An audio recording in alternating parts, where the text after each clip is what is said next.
Hello everyone, welcome to this video. इस video में हम क्लास 10th की जो पॉलिटिकल साइंस की बुक है उसकी चैप्टर 2 जो है फेडरलिज्म, उसके बारे में हम समझेंगे कि क्या होता है फेडरलिज्म और कैसे एक फेडरल फॉर्म ऑफ जो गवर्नमेंट है वो यूनिटरी फॉर्म ऑफ गवर्नमेंट से डिफरेंट होता है, क्या फीचर्स होते हैं फेडरलिज्म के, ये सब हम समझेंगे। लेकिन सबसे पहले हमको ये समझना जरूरी है कि कोई भी गवर्नमेंट जो है उसकी पावर क्या होती है, कहाँ से गवर्नमेंट ये सब पावर जो है वो ड्राइव करती है। तो गवर्नमेंट की जो कुछ बेसिक पावर होती है वो ये होती है कि गवर्नमेंट कई तरह के रूल्स या लॉज बनाती है और फिर उसको इम्प्लीमेंट करती है।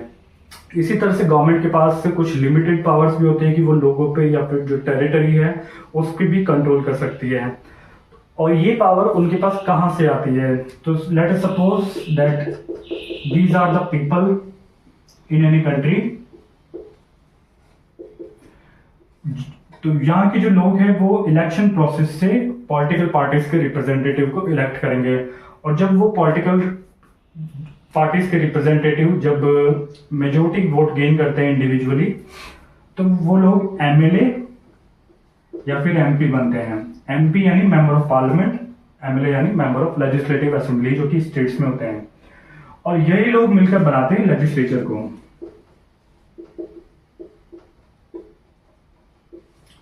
तो लेजिस्लेचर का क्या काम होता है? लेजिस्लेचर का काम होता है लॉज बनाना, कानून बनाना। और इन्हीं इलेक्शन प्रोसेस के अंदर जो भी पार्टी मेजोरिटी वोट गेन करके गवर्नमेंट बनाती है उसको हम कहते हैं रूलिंग पार्टी। और रूलिंग पार्टी को हम यहां पे कहेंगे इलेक्टेड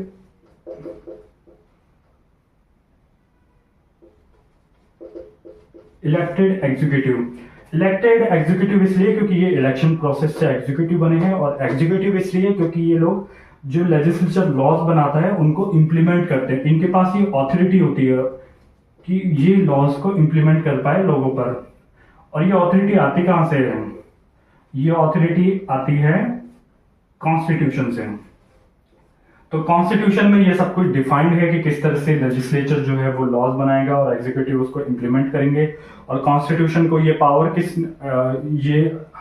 किसने ये दिया परमिशन? ये परमिशन दिया है लोगों ने, उस कंट्री के लोगों ने। जैसे कि हमारा जो कॉन्स्टिट्यूशन है, इंडियन कॉन्स्टिट्यूशन, उसकी जो पहली लाइन है प्रीएम्बल की, वो ये है कि we the people of India having solemnly resolved to constitute India into a sovereign secular socialist democratic republic.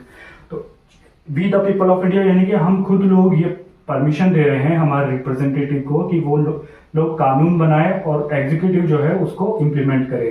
तो इस तरह से गवर्नमेंट जो है पावर ड्राइव करती है कॉन्स्टिट्यूशन से। तो ये हुआ कि क्या पावर है, और यही पावर अगर गवर्नमेंट की दो अलग अलग लेवल पे डिवाइड की जाती है, दो या दो से अधिक लेवल्स पे डिवाइड की जाती है ये पावर, तो उस पॉलिटिकल सिस्टम को हम कहेंगे फेडरलिज्म या फिर फेडरल फॉर्म ऑफ गवर्नमेंट। तो जैसे कि federalism, it is the system of government in which the power is divided between central authority, that means we have the central government and various constituent units of the country. तो constituent units यानी कि state government. तो कई सारी जो state governments होती है अलग अलग स्टेट्स में, तो उनमें ये पावर जो है वो डिवाइड की जाती है, और इसी डिवीजन को कहते हैं हम फेडरलिज्म। अब हम समझेंगे किसी भी कंट्री के अंदर जो गवर्नमेंट के डिफरेंट ऑर्गन्स होते हैं। जैसे पहला जो है वो है एग्जीक्यूटिव,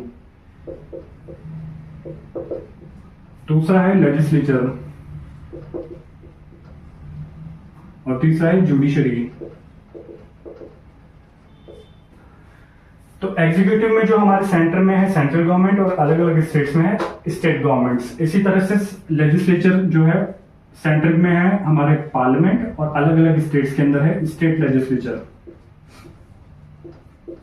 इसी तरह से जुडिशरी में सबसे सेंटर में है सुप्रीम कोर्ट या फिर फेडरल कोर्ट, और अलग अलग स्टेट्स में हमको देखने को मिलते हैं हाई कोर्ट्स।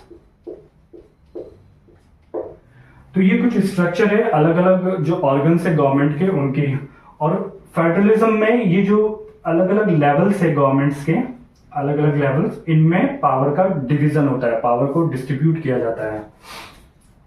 तो अगर ये जो डिस्ट्रीब्यूशन ऑफ पावर है ये वर्टिकल डिस्ट्रीब्यूशन ऑफ पावर है।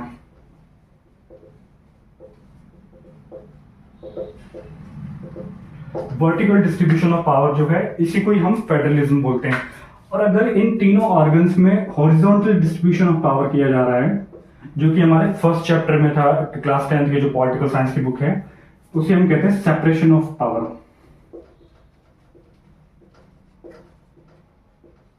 तो हॉरिजॉन्टल डिस्ट्रीब्यूशन को हम कहेंगे सेपरेशन ऑफ पावर, यानी कि अलग अलग ऑर्गन्स के अंदर पावर को डिस्ट्रीब्यूट किया जाता है ताकि ये तीनों ऑर्गन्स जो है वो एक दूसरे को चेक एंड बैलेंस करते रहें, या फिर कहीं भी एक ऑर्गन के अंदर ज्यादा पावर का कॉन्सेंट्रेशन ना हो। और ऐसे ही जो फेडरल फीचर्स होते हैं वहां पे वर्टिकल डिस्ट्रीब्यूशन ऑफ पावर होता है। तो ये कुछ डिफरेंस देखा हमने vertical and horizontal distribution of power के अंदर। अब हम देखेंगे कि फेडरल गवर्नमेंट्स के क्या एग्जांपल्स हैं। तो पहला जो एग्जांपल है वो लेते हैं हम यूएसए। यूएसए बेसिकली एक ट्रू फेडरल कंट्री है। और वो कैसे?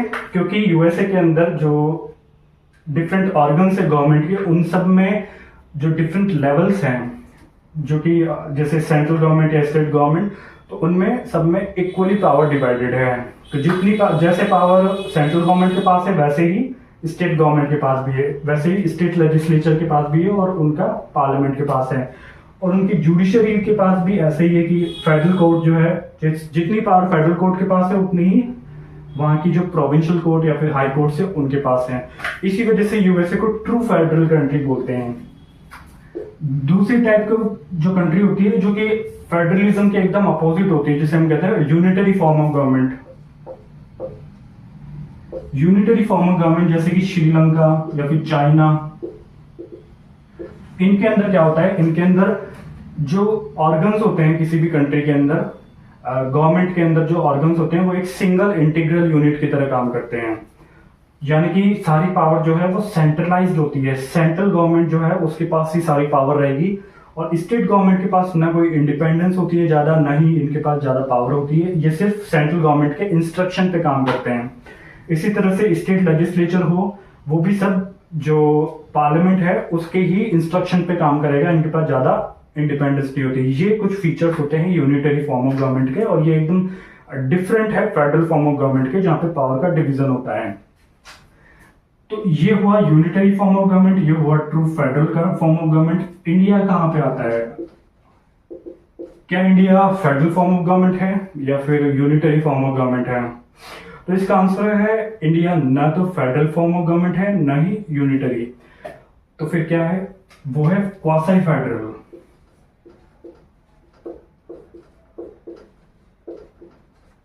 Quasi federal form of government, इसका मतलब यह है कि हमारे यहाँ पे पावर का डिवीजन तो है, कुछ पावर स्टेट गवर्नमेंट के पास है और कुछ सेंट्रल गवर्नमेंट के पास है, लेकिन सेंट्रल गवर्नमेंट के पास स्टेट से ज्यादा पावर है। कई सारा ऐसा एरिया है जहां पे सेंट्रल गवर्नमेंट जो है वो स्टेट गवर्नमेंट को ओवर रूल कर सकता है, सुपरसीड कर सकता है। इसी वजह से सेंट्रल गवर्नमेंट के पास ज्यादा पावर रखी गई है। ऐसे ही पार्लियामेंट के पास ज्यादा पावर है बजाय स्टेट लेजिस्लेचर्स के पास में। और इंडिया का जो जुडिशरी है वो भी यूनिटरी फॉर्म ऑफ गवर्नमेंट की तरह है बजाय फेडरल फॉर्म ऑफ गवर्नमेंट की तरह। यानी कि सुप्रीम कोर्ट के पास सारी पावर है, वो चाहे तो हाई कोर्ट को किसी भी तरह से काम करवा सकते हैं। हाई कोर्ट के पास इतना इंडिपेंडेंस नहीं है कि वो सुप्रीम कोर्ट के किसी भी वर्क को डिनाई कर सके। इसी वजह से इंडिया का जो जुडिशरी सिस्टम है वो एक सिंगल इंटीग्रल फॉर्म जुडिशरी कहलाता है, सिंगल इंटीग्रल जुडिशरी। तो ये है इंडिया का जो 3 ऑर्गन्स है उनकी स्ट्रक्चर और उनकी फंक्शनिंग किस तरह से है। इसी वजह से इंडिया ना तो एक ट्रू फेडरल कंट्री है, ना ही कोई यूनिटरी फॉर्म ऑफ गवर्नमेंट रखती है, बजाय ये क्वासी फेडरल है। और इंडिया का जो कॉन्स्टिट्यूशन है वहां पे भी कहीं भी फेडरलिज्म या फिर फेडरल ये वर्ड यूज नहीं करते हैं। इंडिया का जो आर्टिकल 1 है कॉन्स्टिट्यूशन का, उसमें ये लिखा है कि India that is Bharat shall be A union of states. तो यूनियन ऑफ स्टेट्स जो है, यूनियन ऑफ स्टेट्स को ही हम इंटरप्रेट करते हैं फेडरलिज्म से। तो ये हमने कुछ देखा कि क्या होता है फेडरलिज्म, किस तरह से जो डिफरेंट गवर्नमेंट के जो डिफरेंट ऑर्गन्स होते हैं उनमें फेडरल फीचर्स कैसे काम करते हैं, कैसे दिखते हैं। और इसी तरह से हमने फेडरलिज्म के कुछ एग्जाम्पल्स भी देखे और इंडिया में क्वासी फेडरलिस्ट स्ट्रक्चर जो है वो किस तरह से और क्यों है, ये सब भी हमने समझा। तो thank you for watching this video.